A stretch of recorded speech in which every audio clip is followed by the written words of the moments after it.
Değerli misafirler, kıymetli hocalarımız, STK temsilcileri, kıymetli hazırın, Doğu Türkistan'da 1933'te ve 1944'te iki cumhuriyet kurulmuştur. Bu cumhuriyet biz Doğu Türkistanlıların bağımsız olduğunun ilan eder elbette. Bugün bu iki cumhuriyeti anma ve bizler bu iki cumhuriyeti kuran dedelerimizin izinden giderek bu cumhuriyeti tekrar Doğu Türkistan'da kurma maksadıyla buraya bu iki cumhuriyeti muhakeme etmek ve bu iki cumhuriyeti kurma aşamasındaki ders ve ibretlerden biz de öğrenmek amacıyla toplanmış bulunuyoruz. Bu pazar günü herkesin dinleneceği bir günde davetimizi kabul ederek toplantımıza katıldığınız için hepinizi can gönülden tebrik eder, hepinize saygılar sunarım. Hoş geldiniz.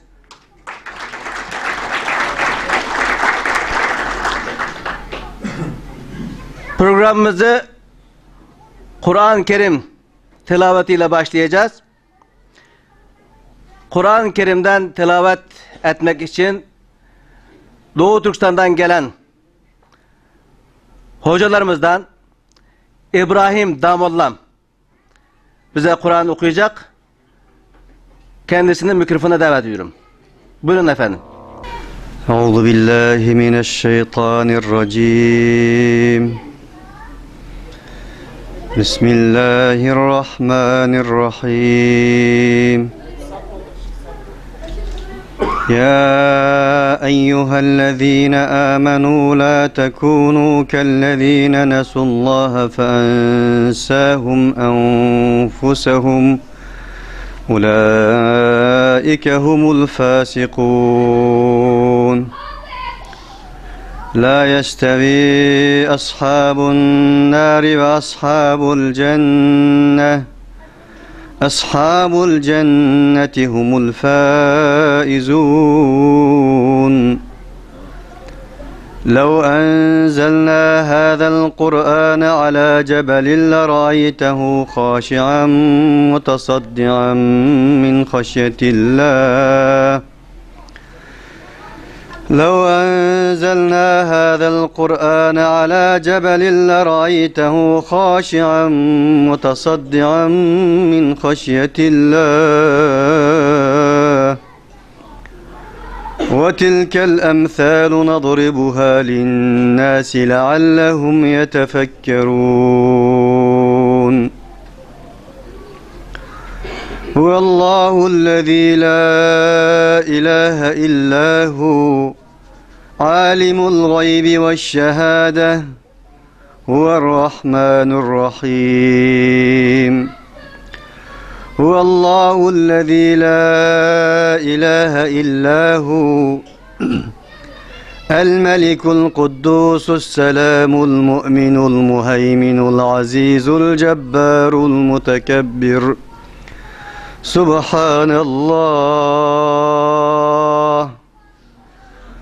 سبحان الله عما يشركون هو الله الخالق البارئ المصور له الأسماء الحسنى يسبح له ما في السماوات والأرض وهو العزيز الحكيم سبحان ربك رب العزة عما يصفون وسلام على المرسلين والحمد لله رب العالمين.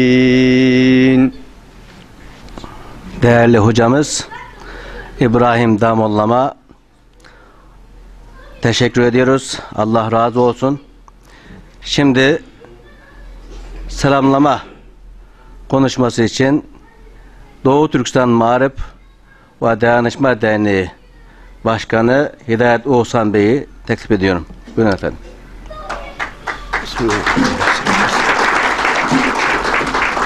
Selamun Aleyküm. Aziz, muhterem Genel Başkan Yardımcım,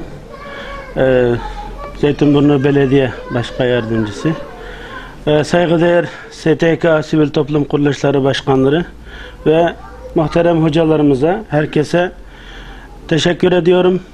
Buraya bize zaman ayırıp buraya teşrif ettiğiniz için ayrıyeten minnettarlığımızı cemaatimiz adına sizlere iletiyorum. Bugün biz Doğu Türkistan halkının, Müslümanlarının 80 sene önce kazandığı bağımsızlık yıl dönümünün 80. yıl dönümünü hatırlamak için ve bu büyük hadiseyi aydınlatmak, nesillerimize iletmek, miras bırakmak, dış dünyada, diasporada ki gönüldaşlarımıza da bu mesajları, gönüllerini kazınması için yardımcı olmak için bu paneli düzenlemekteyiz. Aziz muhterem hazirun, bizim ecdatlarımız iyi ki bu mücadeleye vermişler. Nefislerini, canlarını, mallarını, ellerinde ne varsa bu kutsal dava için harcamışlar ve bugün bize bu mübarek gök bayrağı armağan etmişler. Yoksa bugün Doğu Türkistan mücadelesinde belli olmayan bayraklarla, çeşitli renklerle bir araya gelemeyeceğimiz ayrı sokaklarda dolaşır olurduk. Bugün bu çağdaş modern tarihte Doğu Türkistan davasına can suyu damlatan bu hareketten bahsetmek için bugün toplanmış bulunuyoruz. Bizim ecdatlarımız dünya İslam tarihinde ilk İslam Cumhuriyeti'ni kurmuştur. Bu Doğu Türkistan'da 1933'te kurulmuştur.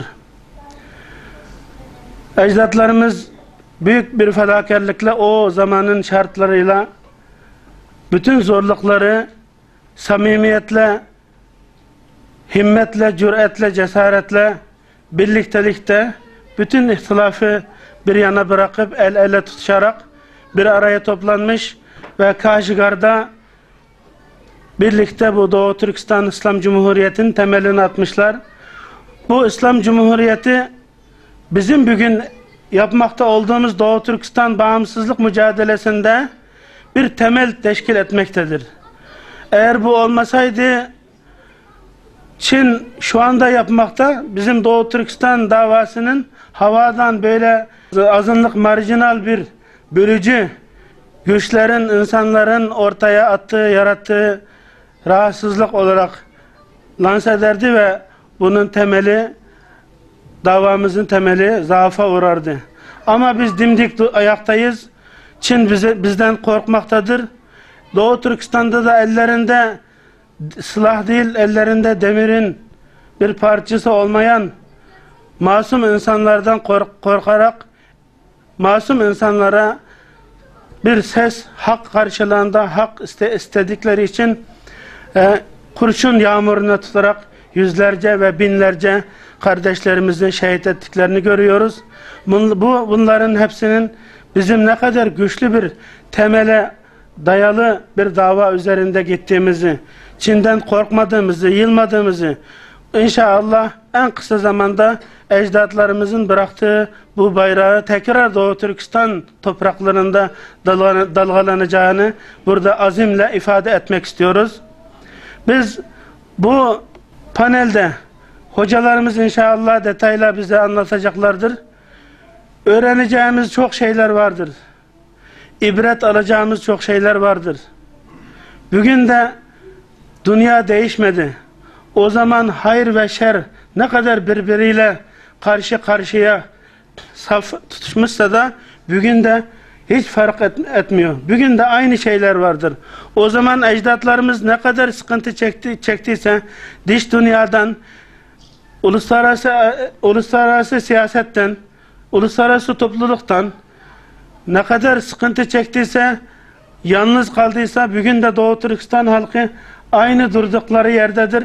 Ancak Allah'ın yardımı bizimle beraber olduğu için bizim himmetimiz, cesaretimiz, biz yılmayacağımız şu an Doğu Türkistan meselesi eskisinden daha iyi bir yerde, iyi bir konumda olduğunu kolaylıkla söyleyebiliriz.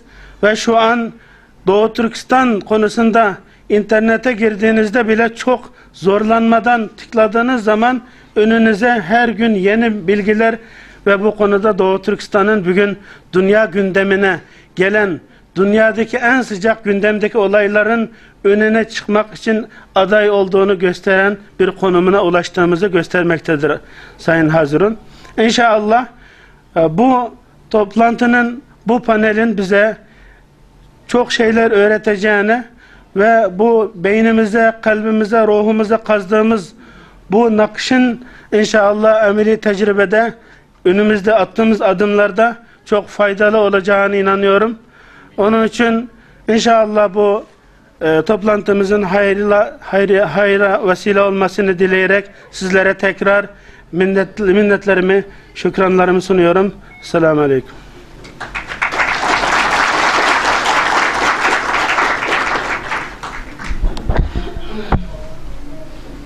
Başkanımız Hidayet Bey'e çok teşekkür ediyoruz. Şimdi sırada bu iki cumhuriyeti anlatan kısa bir filmimiz var. Sinevizyon filmi. Onu ekranlara getireceğiz. Dikkatiniz perdede olsun efendim.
Bugün günlerden 12 Kasım.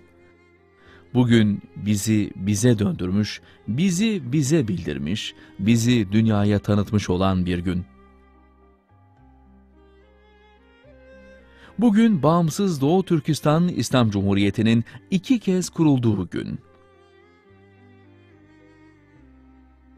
Bugün işgalci Çinlilerin Doğu Türkistan'ı yutma rüyası ilelebet yerle bir olmuş, kahraman ecdatlarımızın cihat ruhu, eğilmez ve hiçbir zaman sırtı yere gelmez azameti kendini göstermiş ve hak davamızın sağlam esasıyla yaratılmış bir gün.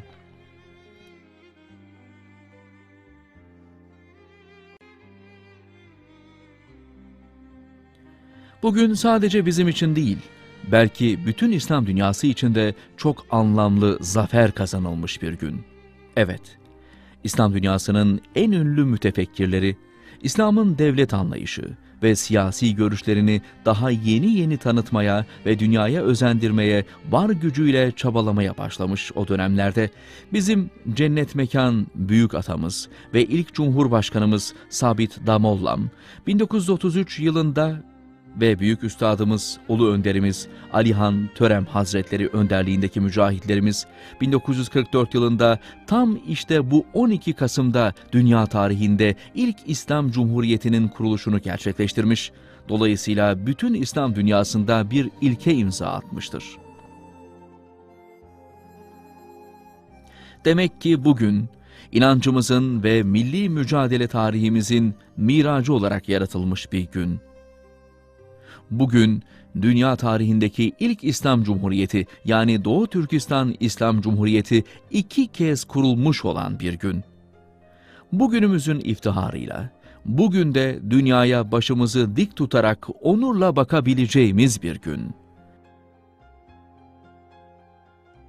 Ama maalesef şafağın atmasını sadece güneşin doğması olarak bilenler içinse bugün de dünkü gibi sıradan bir gün.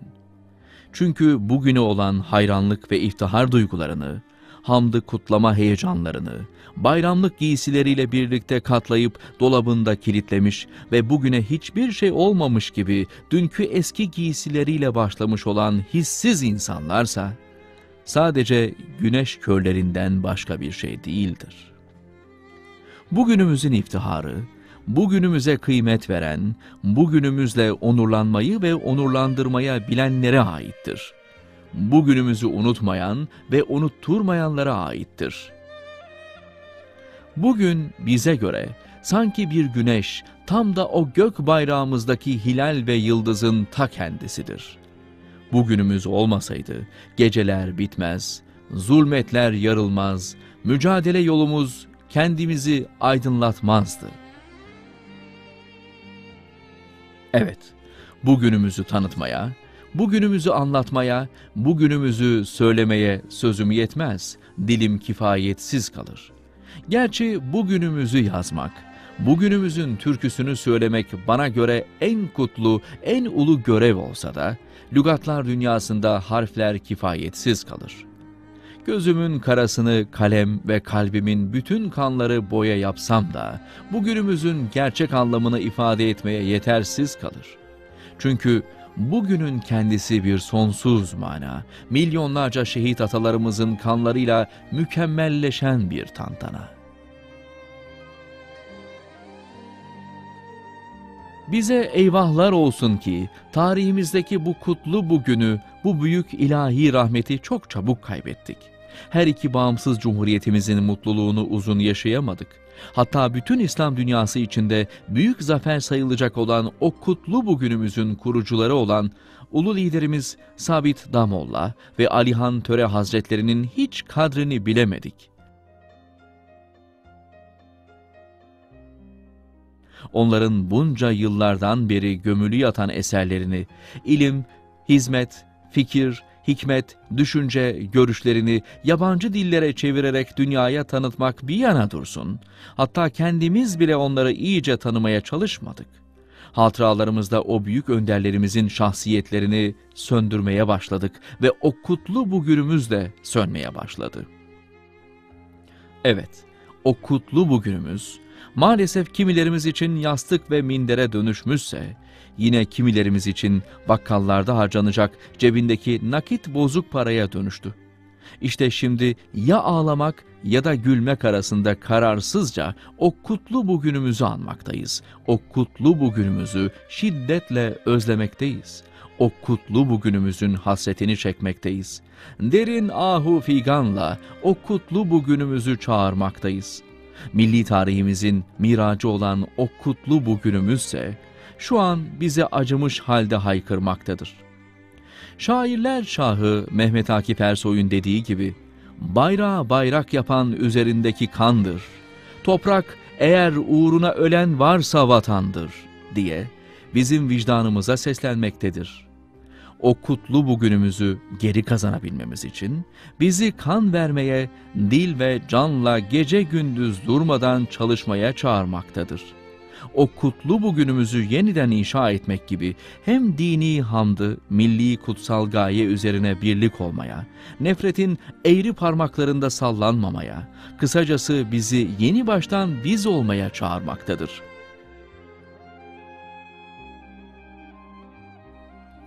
Ey keremli ulu Rabbimiz! Bizi ecdatlarımızın izlerine gerçek varis olanlardan eyle. Bizi 3. defa 12 Kasım'ı ihya etmeye ve o günü ebedi bağımsızlık bayramı olarak evlatlarımıza miras bırakabilecek vefadar nasip evlatlardan eyle. Amin.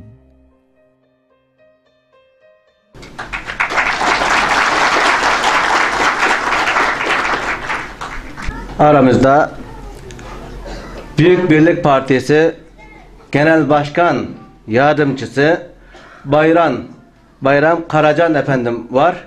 Kendisine konuşmasını yapmak üzere mikrofona davet ediyorum. Konuşmaları henüz bir şu hususu iletmek istiyorum. Protokol konuşmaları zaman münasebetiyle, kısa olması münasebetiyle 3-4 dakikayı geçmeyecek şekilde olacaktır. Kendisine mikrofona arz ediyorum. Buyurun efendim.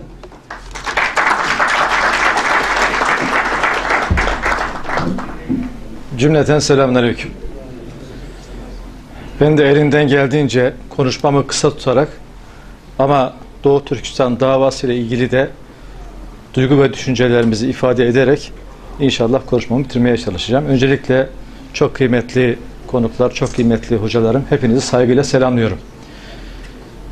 1933 yılında Doğu Türkistan İslam Cumhuriyeti kurulduğunda İslam Cumhuriyeti'ni temsilen dünyada kendilerine yakın hissettikleri birkaç ülkeye temsilci gönderiyorlar. Elbette ki bu temsilci gönderilen ülkelerden bir tanesi de o zaman 10 yaşında olan genç Türkiye Cumhuriyeti Devleti.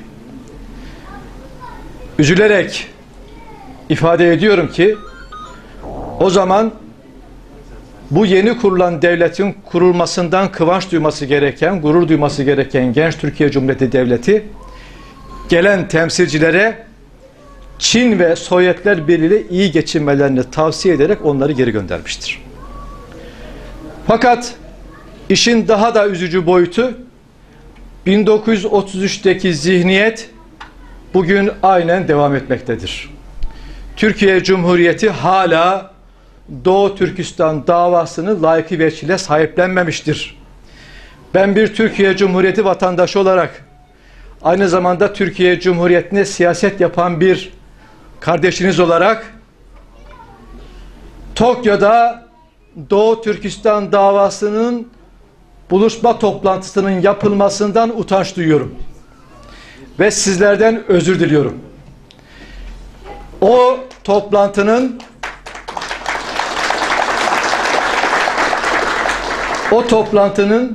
yapılması gereken en ilk adres İstanbul'dur, Ankara'dır. Dolayısıyla buradan bu işlere riyaset edecek olanlara çağrıda bulunuyorum. Bu ayıptan bu milleti bir an evvel kurtarın.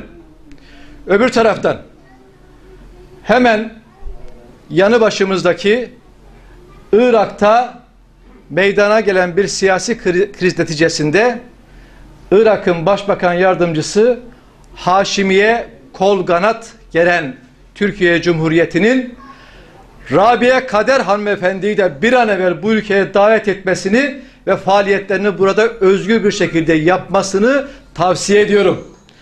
Bu da bizim için ayrı bir ayıptır.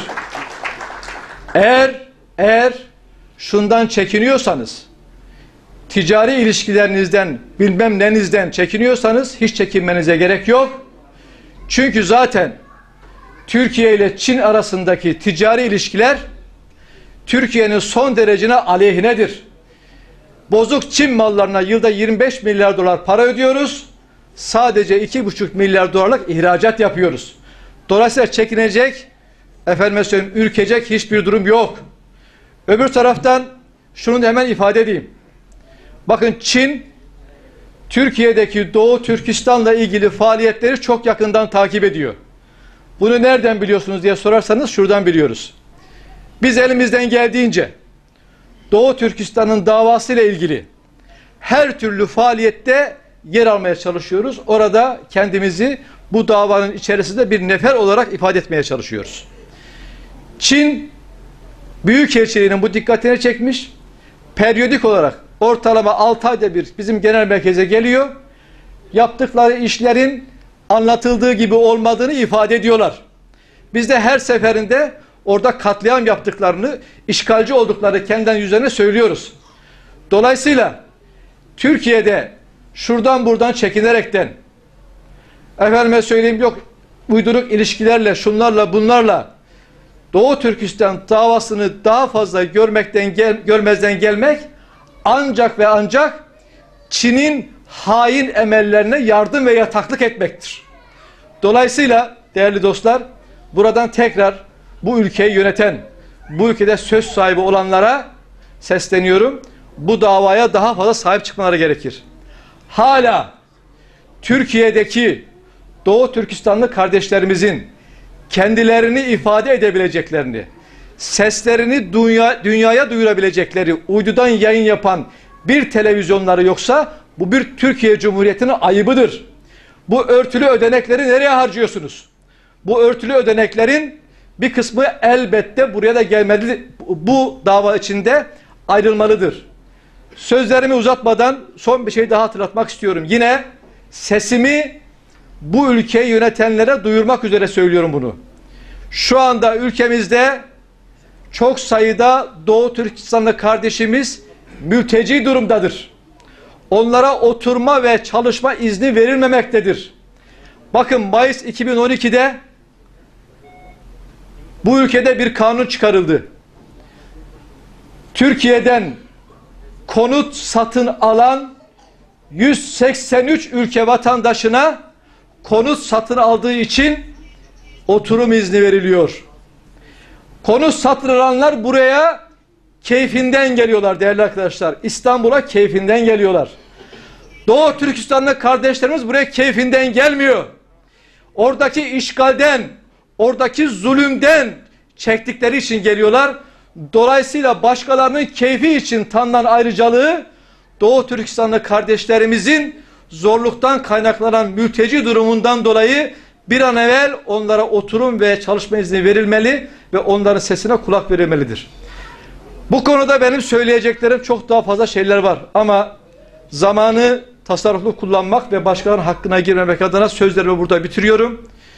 Doğu Türkistan davasının her zaman yanında olacağımızı ifade ediyorum ve görev beklemeden nerede olmamız gerekiyorsa orada olacağımızı ifade ediyorum ve şunu da söylemek istiyorum.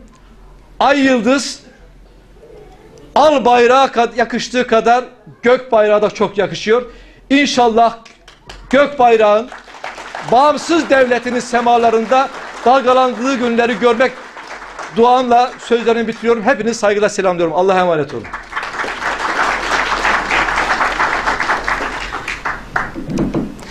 Büyük Birlik Partisi Genel Başkan Yardımcısı Bayram Karacan Bey'e teşekkür ediyoruz. Allah razı olsun. Aramızda yine Doğu Türkistan Maarif ve Dayanışma Derneği'nin fahri yöneticisi olarak da bildiğimiz Doğu Türkistan Maarif ve Dayanışma Derneği'nde yönetim olarak herhangi bir kararı aldığımızda bizim fahri üyemiz var diyerek ikilenmeden, tereddüt etmeden karar aldığımız büyüklerimizden Zeytinburnu Belediye Başkan Yardımcısı İlyas Saka Bey aramızda.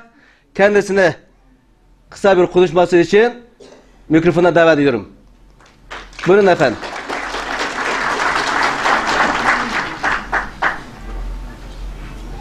Selamünaleyküm. Aslında farklı bir şekilde başlamak isterdim ama bu iltifat karşısında ezildiğimi ifade etmek isterim. Yani onlar mücadele verirken benim sadece ağzım konuşuyor.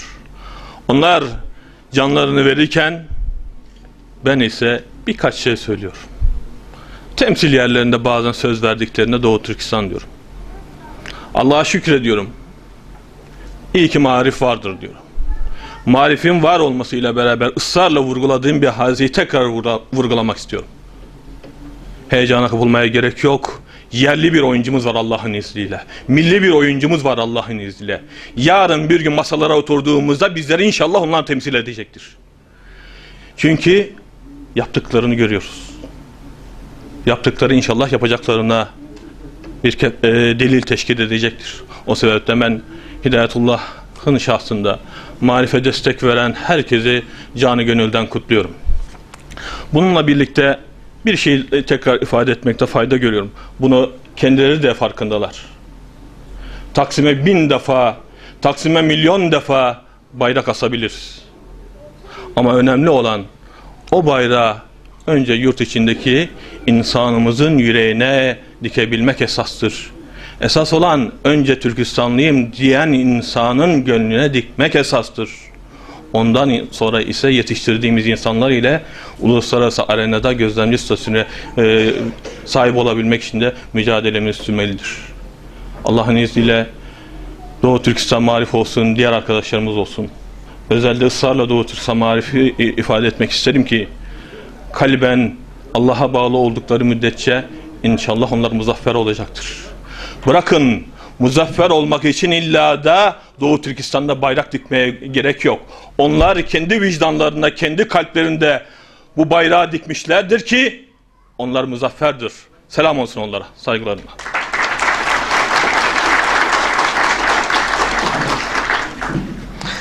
Başkanımıza çok teşekkür ediyoruz. Yine aramızda Doğu Türkistan'a ve Doğu Türkistan'dan gelen Doğu Türkistanlılara çok yardımcı olarak gelen İHH İnsani Yardım Vakfı Genel Başkan Yardımcısı Ahmet Sarıkut Bey aramızda.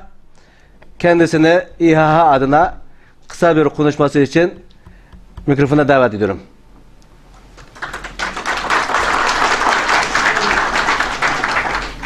Selamünaleyküm.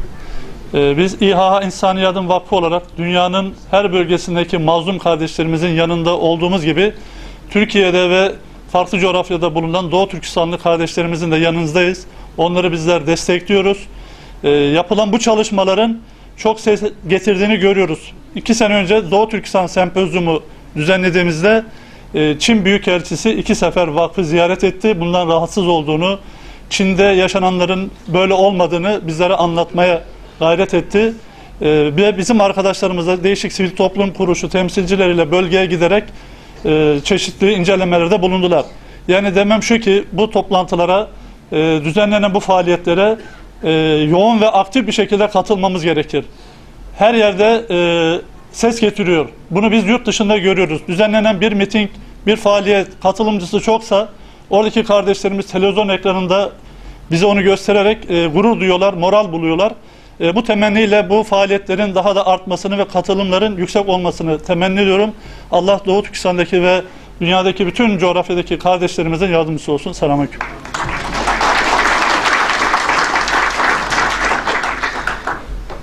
Allah razı olsun. Teşekkür ediyoruz. Şimdi Türkiye Gönüllü Teşekkürler Vakfı Genel Başkanı Sayın Hamza Akbulut aramızda. Buyursunlar efendim.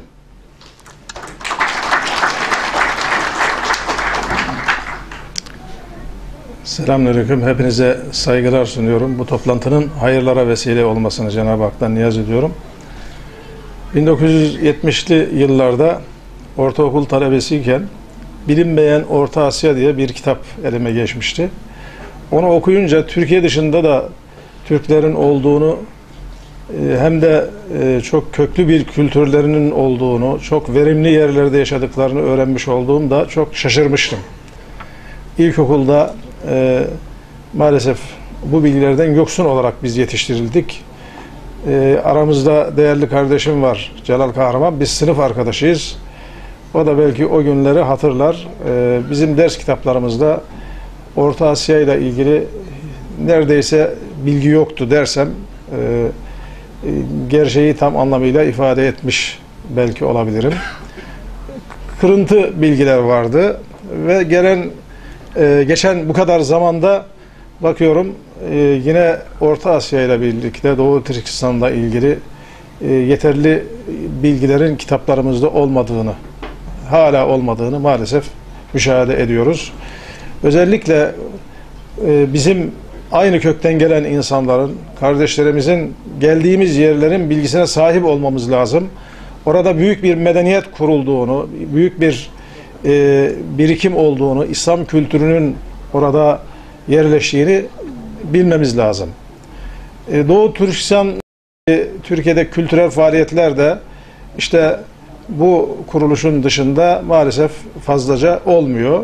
Halbuki buna çok büyük ihtiyaç var. Ama görüyorum ki Türkiye Gönüllü Teşekkürler Vakfı'nın çatısı altında bulunan 200'den fazla vakıf ve derneklerin Doğu Türkistan'a karşı alakaları çok fazla. Belki bu programların çoğaltılması lazım.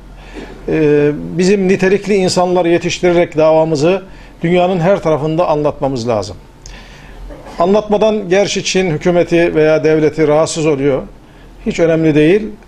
Biz ne kadar dertlerimizi anlatırsak, çözüm yollarını empoze edersek, anlatmaya çalışırsak inşallah netice alınır diye düşünüyorum.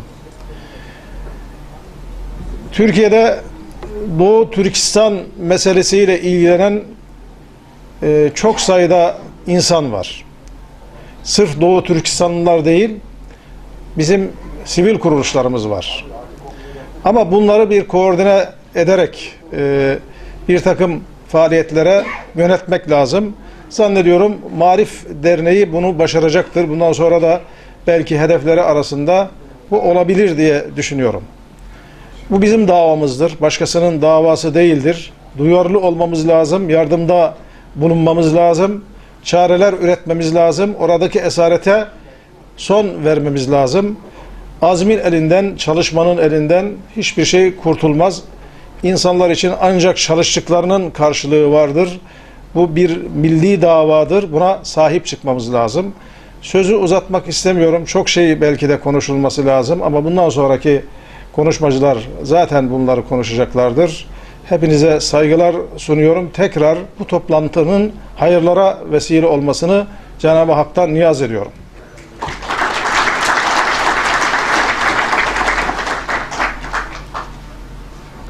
Sayın Hamza Akbulut Beyefendi'ye teşekkür ediyoruz. Şimdi aramızda Uluslararası Türkistanlılar Derneği Genel Sekreteri Namazhan Nur Mümin aramızda. Kendisini mikrofona davet ediyorum.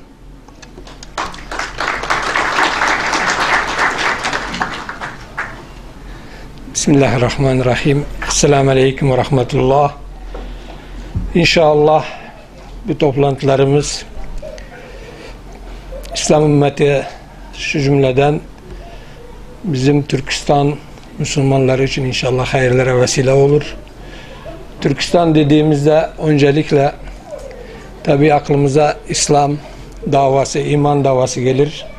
İmam Bukhari gelir, İmam Tirmizi gelir.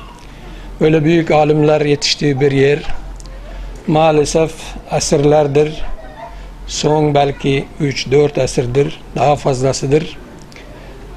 Çeşitli nedenlerden, hatta yani bizim kendimizden kaynaklanmış daha bu nedenlerden dolayı bir türlü istediğimiz imani ve İslami bir düzeye çıkamıyoruz. İşte bu toplantıların amacı da inşallah Allah'ın yardımıyla ve sizlerin burada katılımcıların yardımıyla sonra Allah'ın yardımından sonra inşallah Türkistan'da da batısında da doğusunda da beklediğimiz günler gelecektir.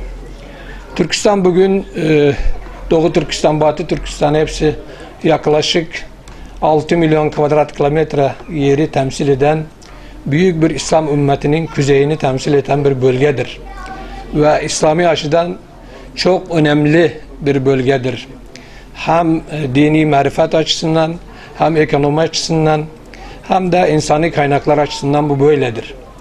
Şimdi bu bağımsızlığını kazanmış olan Sovyetlerden Özbekistan, Kazakistan, Tacikistan, Türkmenistan ve Tacikistan Cumhuriyetleri ve inşallah çok yakında ümit ediyoruz Doğu Türkistan'da böyle bir bağımsızlığını kazanarak hepimiz hep birlikte tarihte olduğu gibi yine İslam'a hizmet etmeye, Allah rızasını gözeterek hizmet etmeye hep beraber devam edeceğiz.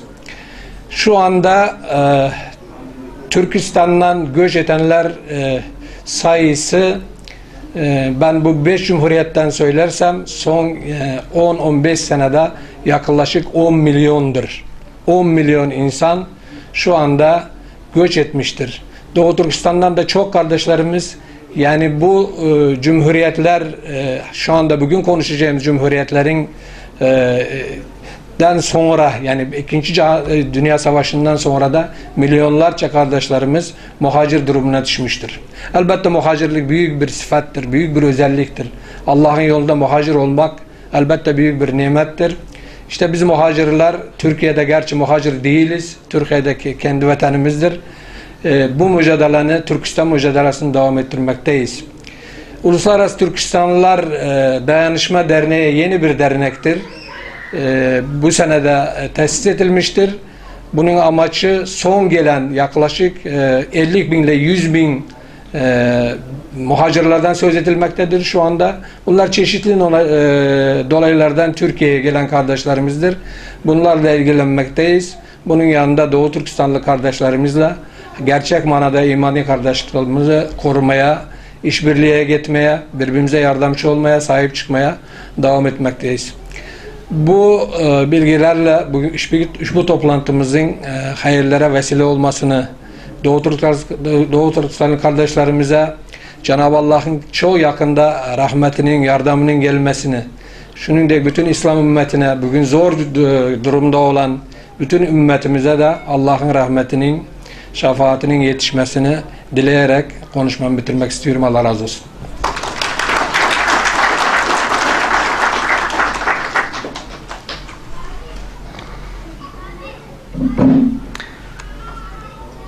Hocamız Namazhan Nur Mümin Bey'e teşekkür ediyoruz. Şimdi Kazak Türkleri Vakfı Başkanı Celal Kahraman Bey aramızda. Buyurun efendim.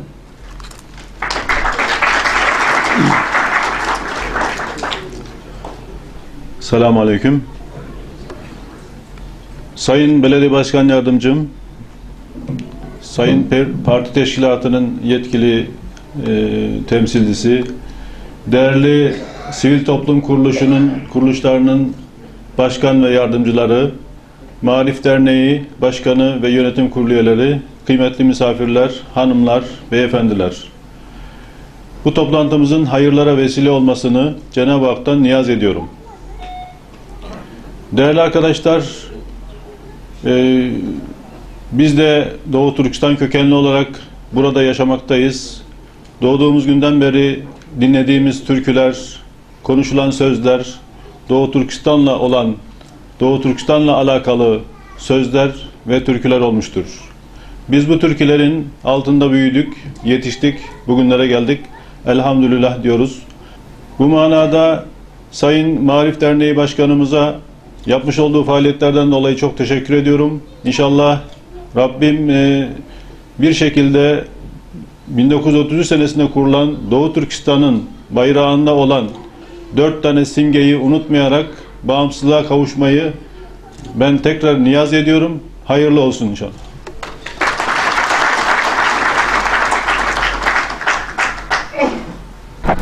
Celal Kahraman Bey'e teşekkür ediyoruz.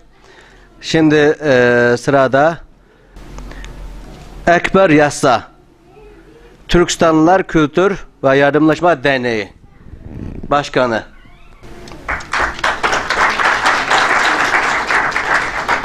Selamun Aleyküm. Hepinizi saygıyla selamlarım. Bu bir aniden bir şey oldu. Konuşmaya hazırlıklı değildim. Fakat bu böyle bir toplantıyı tertipledikleri için Sayın Doğu Türkistanlılar Derneği'ne ve başkanları Hidayet Bey'e, buraya gelen bütün büyüklere, dernek vakıf başkanlarına hepsine teşekkür ederim, saygılar sunarım. Biz de burada resmen 1954 yılından beri faaliyet gösteren bir derneğiz. Türkistanlılar Kültür ve Sosyal Yardımlaşma Derneği'yiz. Tabi birçok dernek, vakıflar faaliyette aktif olarak. Biz de elimizden geldiği kadar bu çalışmalara katılıyoruz. Fakat öz eleştiri yapmak istersek birçoğunun içinde bulunamadık. Evet. İnşallah bundan sonra bu faaliyetlere elimizden geldiğince katkıda bulunacağız. İnşallah Türkistan büyük bir coğrafyadır. Batısı, doğusu hepsi beraber. İnşallah ümidimiz büyüktür.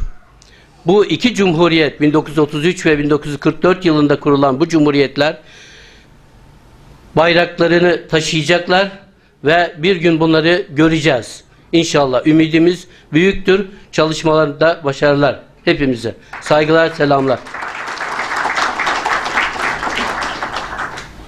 Sayın Ekber Yassa Efendi'ye teşekkür ediyoruz. Allah razı olsun. Şimdi Veysel Demir Beyefendi aramızda. Nogay Türkleri, İstanbul Nogay Türkleri Derneği Genel Başkanı. Buyurun efendim. Selamun Aleyküm. Değerli hocalarım, belediye başkan yardımcım, sivil toplum kuruluşları, dernek başkanları, hepinize saygıyla selamlarım. Ben sözümü şöyle başlamak istiyorum. Altınordu komutanlarından Nogay Han'ın Sultan Baybars'a, Memlük Sultanı Sultan Baybars'a gönderdiği bir mektuptaki sözle. Nogay Han, Memlük Sultanı Baybars Han'a mektubunda şöyle sesleniyor. Siz Mısır'da, biz Batı Türkistan diye özetleyeyim. Biz burada bir elin parmakları gibi hepimiz kardeşiz diye. Geçmişteki tarihimizde de olsun, bugünkü tarihimizde de olsun atalarımızın bize bıraktığı sürekli sözlü edebiyat tarihiyle birlikte bizlere anlattığı, bizlerin Adriyatik'ten Çin kadar kardeş olduğumuzu, biz Nogaylar Balkanlarda, Kırım'da, Romanya, Kafkas bölgesinde yaşayan bir halk olarak buradan Doğu Türkistan'a kadar kardeş olduğumuzun şeysini bize öğreterek gittiler. Bunun en büyük şeysi de 1800'lü yıllarda Doğu Türkistan'ın Urumçi şehrimizde bulunan Nogay Mescidini 1800'lü yıllarda yaparak bizim hem dinen kardeşliğimizi hem de kan ile, soy ile kardeş olduğumuzun tarihini bize öğreterek gittiler. Biz o tarihin bilincinde olarak ne zaman ki biz ayrılıklara düştüysek parçalanıp ufalanmışız. Ne zaman ki birlikteliğimizi, kardeşliğimizi pekiştirerek birleştiysek o zaman dünyada yeniden bayraklarımızı, şanımızı göklere çıkartmış bir toplum olarak. Bugün de bütün sivil toplum kuruluşları olarak hepimizin kardeşliğimizin bilincine varıp yek vücut olup Doğu Türkistanlı kardeşlerimizin ve başka bir bölgedeki olan Türk soylu kardeşlerimizin hepsinin yanında birlikte olmak dileğiyle. Saygılar, sevgiler sunarım.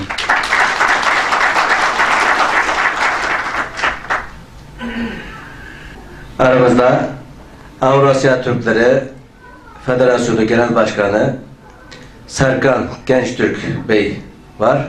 Kendisine kısa bir konuşma yapmak için mikrofona davet ediyorum. Buyurun efendim. Alkışlarınızla.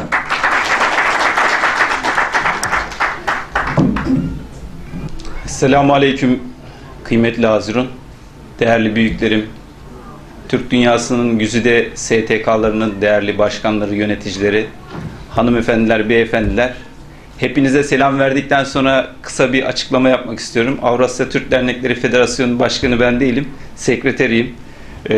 Ufak bir yanlışlık oldu. Bunu da belirtip hepinize geldiğiniz için çok teşekkür ediyorum. Doğu Türkistan Cumhuriyetlerinin kuruluşunun anma toplantısını tertip ettiği için de Doğu Türkistan Maarif Derneği yönetimine, yöneticisine, bu toplantıda emeği geçen tüm arkadaşlara da buradan teşekkür etmek istiyorum. Şimdi Doğu Türkistan'ın bugünkü durumu hepinizce malum. Şimdi kıymetli hocalarımız, birbirinden değerli hocalarımız bu konuyla alakalı bize bilgileri de vereceklerdir biraz sonra. Ben sadece şunu belirtmek istiyorum. Bu mazlum vatanın ben de bir evladıyım. Bu mazlum vatanın bir evladı olarak şunu bilmenizi istiyorum. Allah indinde hepimizin bu vatana karşı sorumlulukları var. Bu sorumluluklarımızı kendi iç dünyamızda irdeleyip ne yapmamız gerektiğini düşünüp ona göre hareket etmeliyiz. İnsanları, çevreleri de buna göre hareket ettirmeliyiz. Şunu da unutmamalıyız ki hiçbir zulüm ilelebet payidar kalmaz. Bu uğurda mücadele etmek için ne gerekiyorsa da onu yapmamız gerektiğine inanıyorum. Hepinize de çok teşekkür ediyorum. Allah'ın rahmeti, selamı hepimizin ve tüm Türk dünyasının üzerine olsun. Serkan Bey'e teşekkür ediyoruz bu güzel konuşmasından dolayı. Aramızda Doğu Türkistan'a uzun zamandan beri hizmet yapa gelen ve yapmayı sürdürmekte olan büyüklerimizden Profesör Doktor Sultan Mahmut Kaşgarlı bulunmaktadır. Kendisine kısa bir konuşma yapmak için mikrofona davet ediyorum. Buyurun efendim.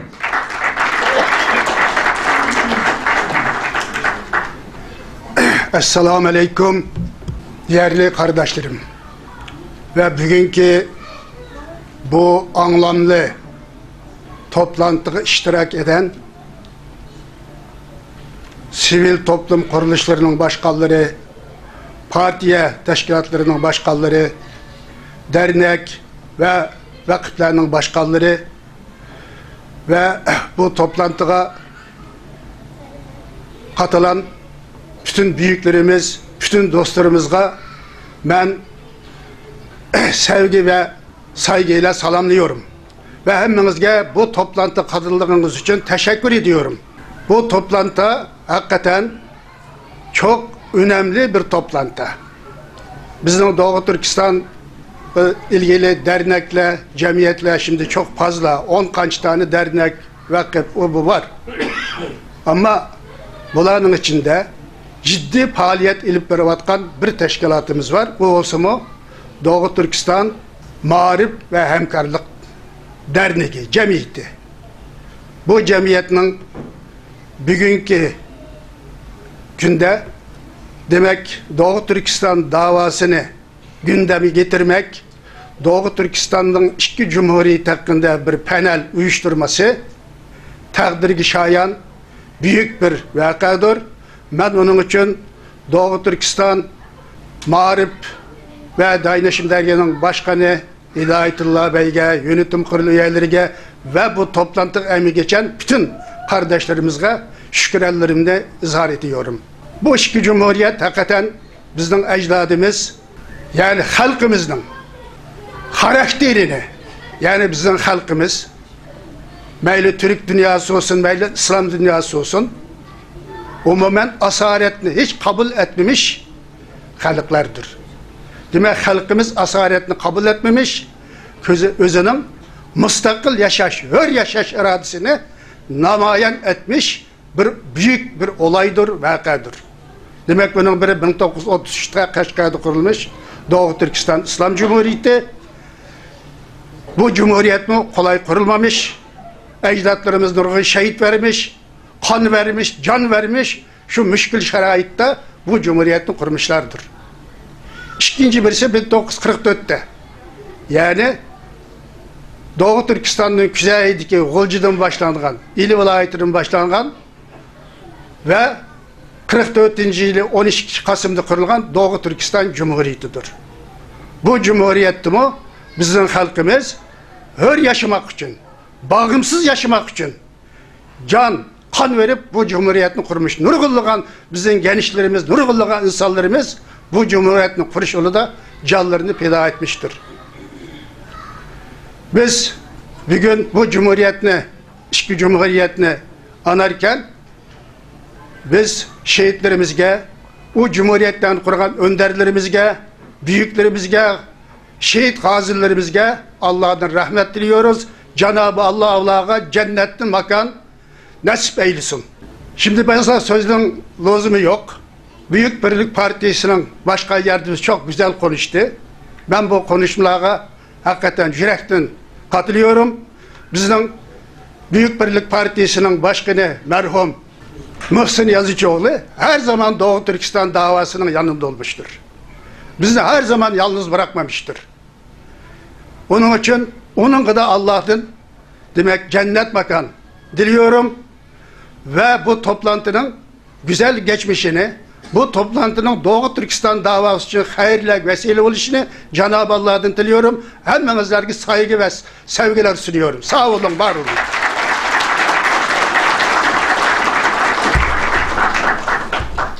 Büyüklerimizden Profesör Doktor Sultan Mahmut Kaşgarlı'ya bu güzel konuşmasından dolayı teşekkür ediyoruz.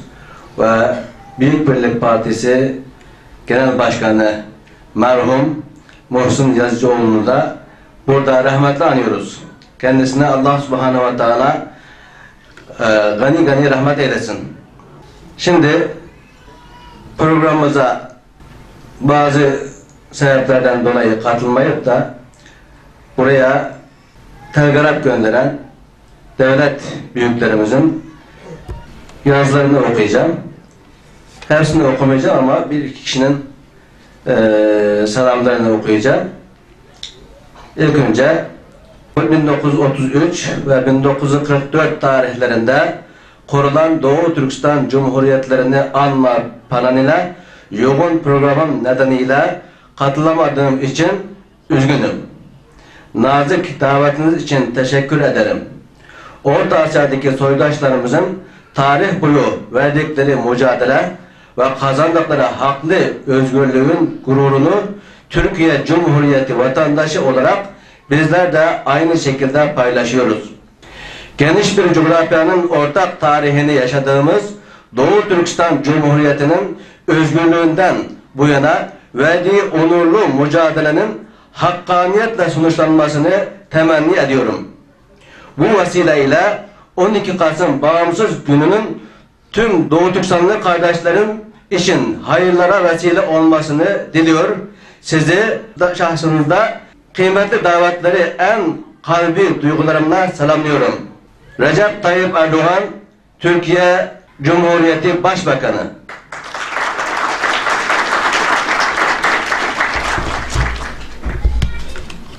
Doğu Türkistan İslam Cumhuriyeti'nin kuruluş yıl dönümünü tebrik eder. Doğu Türkistan'ın İslam Cumhuriyeti'ni anma panelinin hayırlı olmasını temenni eder. Bu vesileyle şahsınızda paneli tertip edenlere, konuşmacılara ve katılımcılara en kalbi duygularımla selam ve saygılarımı sunarım. Büyük Birlik Partisi Genel Başkanı Mustafa Destici.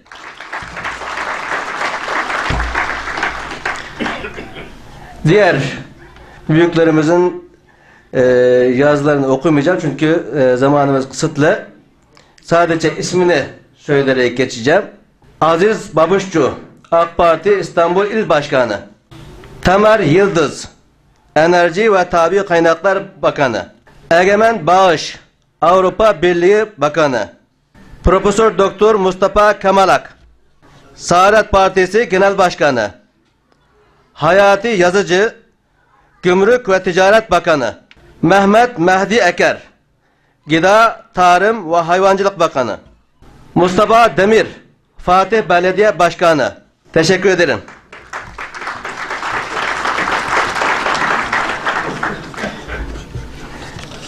Aramızda Kudüs TV'den gelen arkadaşımız Nurettin Şirin aramızda. Kendisine teşekkür ediyorum. Şu andaki bu toplantıyı canlı olarak Kudüs TV'de yayınlanmaktadır. Buradan Kudüs TV'de teşekkür ediyoruz.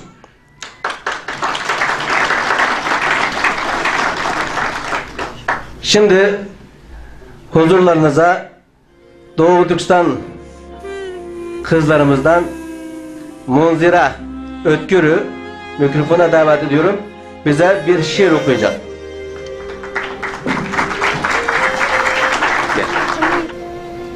Esselamu Aleyküm.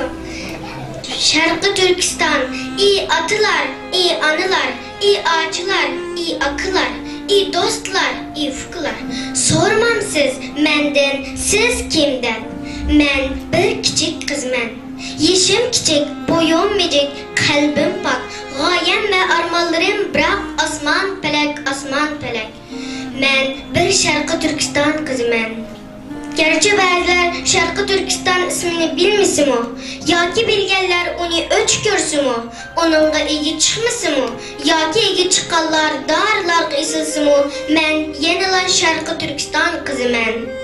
Bu bayrak tiklengen yılını yazdım kalbimge. 1933 yılı 12 noyabrni nakış kılıp oydum yürek kiriştimge. Gah çıksımı şıvırgan, gah uçursumı karı boran, gah kömsümü kılın karlar tesir kılmaz hiç kalbimdeki vatan söygümge. Çünkü o gün bizden tarihteki en şerefli günümüz. Hem Müslümanlığımız hem milli kimlikimizni bütün cihanga tentene bilen jakarlıgan gün. Dünya halkı aldıda bizden herkes mi baş eğmeydigan. Kollarımız derya bulup aksı mı? Başlarımız küteklerde çıpısı mı? Tellerimiz ot ateş tüköysü mü? Cesetlerimiz sel sularda aksı mı? Ruhlarımız mengü hörtürdügan. Bu hörlük ta ebedki devir sürdüganlıkını jakarlıgan günümüzdür. Şarkı Türkistan kızı men. Fakatlı milleti Uygur, vatani Şarkı Türkistan bolgan biri emas. Belki Şarkı Türkistan bayrağını mengüden mengüge lepil tutkan ruhkayga bir Uygur kızı men. Kulak sal, iyi dünya ehli, men mengüden mengüge, diniga, tiliga, milletige, vataniga, bayrağıga vefadar bir Şarkı Türkistan kızı men. Rengi bir payan gök asmanga simol bolgan bayrağımızın hakiki ilgisi men.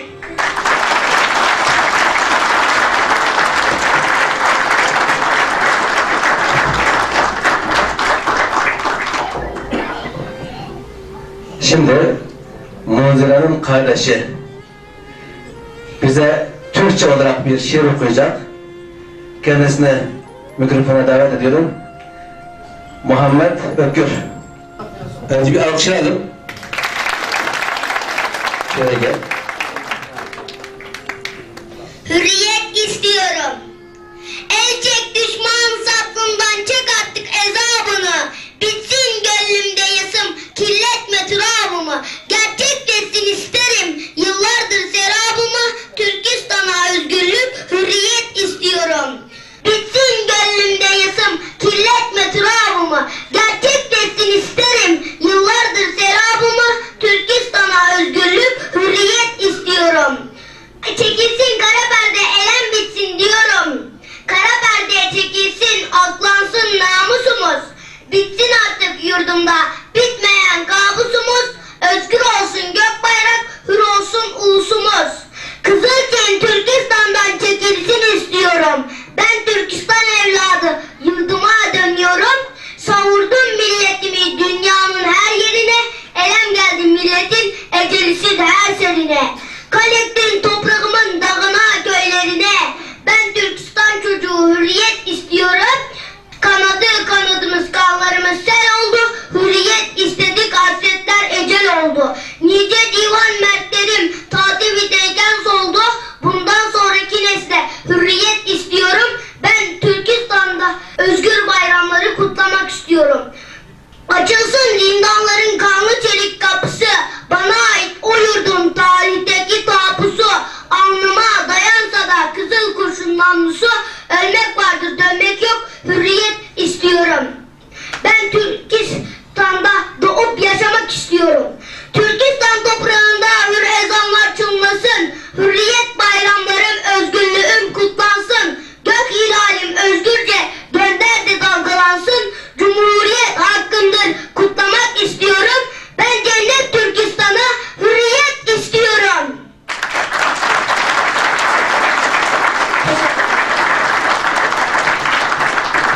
Muhammed Ökür'e teşekkür ediyoruz.